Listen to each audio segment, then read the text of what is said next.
দেখ আমি এটা লাইট নিয়েছি, রেক্টাঙ্গেল লাইট, আর রেন্ডার হচ্ছে, দেখ এখন রেন্ডার অলরেডি করছি। এবারে যেটা করতে হবে সেটা হচ্ছে হাইপার সেটে যেতে হবে, বা হাইপার সেট না গেলে এখান থেকে হবে। Right click, assign new material, ভিএ শেডার, এখানে নিবি মেটেরিয়াল র্যাপার, আর এখানে ম্যাট শেডারটা অন করবি, -1 করবি, আলফা কন্ট্রিবিউশনটা -1 হবে। তাহলে কি শ্যাডো ছাড়া বাকি সব জায়গাগুলো, শ্যাডোটা এফেক্ট করবে, এফেক্ট আলফাটাও করবে। তারপরে এই যে বেস মেটেরিয়াল, এর মধ্যে ভিএ মেটেরিয়াল নিয়ে নে। এটা তুই যেরকম যে কোনো খুশি নিতে পারিস, আমি এটা ভিএ মেটেরিয়াল নিলাম।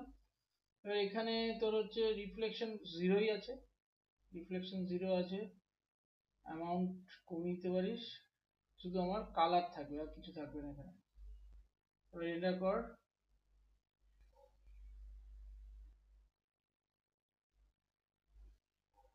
ওকে। এবারে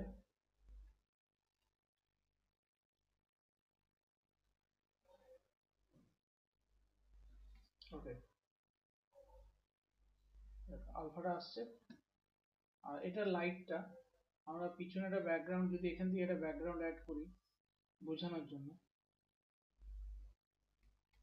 পিছনে ব্যাকগ্রাউন্ড অ্যাড করলাম, মানে ক্যামেরার পিছনে। এবারে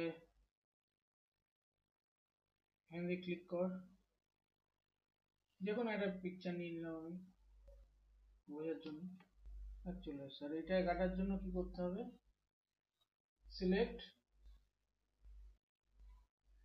এখানে অপশন থাকে ভিজিবিলিটি, ইনভিজিবল করে দিলে ওটা অফ হয়ে যাবে। তাহলে কি হলো, তাহলে আমার শ্যাডো চলে আসলো। এবং এটা যদি আমি এখানে ব্যাকগ্রাউন্ড অফও করে দিই, তো আলফার সঙ্গে এটা যাওয়ার কথা, যখন রেন্ডার করবি তখন এটা চলে যাবে, শ্যাডো যাবে। এটা হচ্ছে কনসেপ্ট।